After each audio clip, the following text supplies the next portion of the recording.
Where's the fun in waiting? Play Sit and Go tournaments 24/7 only on Ace 2-3. This game involves an element of financial risk and may be addictive. Please play responsibly and at your own risk.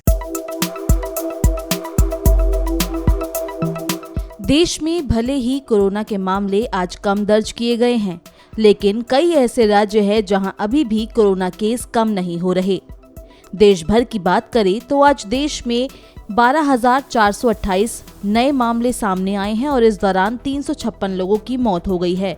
देश भर में अब तक 3,42,02,202 मामले दर्ज हो चुके हैं, तो वहीं कोरोना संक्रमण से अब तक देश में 4,55,068 लोगों की मौत हो चुकी है। अगर सक्रिय मामलों की बात करें तो देश में फिलहाल कुल 1,63,816 एक्टिव केस हैं, जो कुल मामलों का 0.48% है। अब तक इस बीमारी से 3,35,83,318 लोग ठीक हो चुके हैं। पिछले 24 घंटे में 15,951 मरीज ठीक हुए हैं। देश में रिकवरी रेट 98.19% है, जो मार्च 2020 के बाद सबसे ज्यादा है। वीकली पॉजिटिविटी रेट की बात करें तो ये 1.24% है। ये पिछले 32 दिनों से 3% के नीचे बना हुआ है। डेली पॉजिटिविटी रेट 1.10% पर है, जो पिछले 22 दिनों से 3% से कम है। पिछले 24 घंटे में 64,75,733 वैक्सीन की डोज दी गई। कुल वैक्सीनेशन का आंकड़ा अब 102,94,01,119 हो गया है। त्योहारी सीजन के बाद एक बार फिर पश्चिम बंगाल में कोविड-19 मामलों में तेजी देखी गई है। बंगाल सहित देश के 3 राज्यों ने पिछले सप्ताह दुर्गा पूजा समारोह के बाद कोविड-19 के ग्राफ में वृद्धि के संकेत दिखाना शुरू कर दिया है। पश्चिम बंगाल में राज्य के सबसे बड़े त्योहार दुर्गा पूजा को समाप्त हुए 10 दिन हुए हैं और 3 महीने से अधिक के अंतराल के बाद कोविड-19 के मामलों में फिर से उछाल आने लगा है। झारखंड में कोरोना एक बार फिर से डराने लगा है। पिछले 2 दिनों में कोविड-19 के मामलों में बढ़ोतरी हुई है।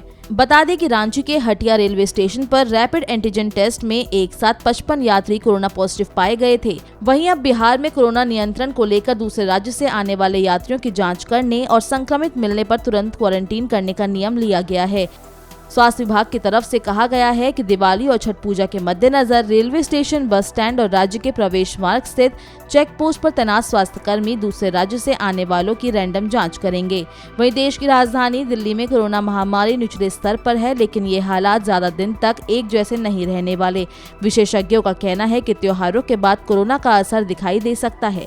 कोरोना के मामलों में उतार चढ़ाव भी हो सकता है, क्योंकि राजधानी में लोगों की लापरवाही नजर आ रही है। त्योहारों के दौरान बाजारों से भीड़ की तस्वीरें सामने आई।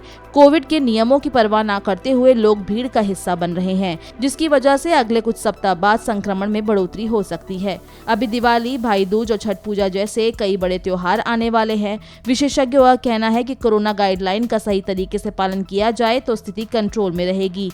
इसके लिए मास्क लगाना, सैनिटाइजर का इस्तेमाल करना, सोशल डिस्टेंसिंग के अलावा भीड़ वाली जगहों पर जाने से बचने की जरूरत है।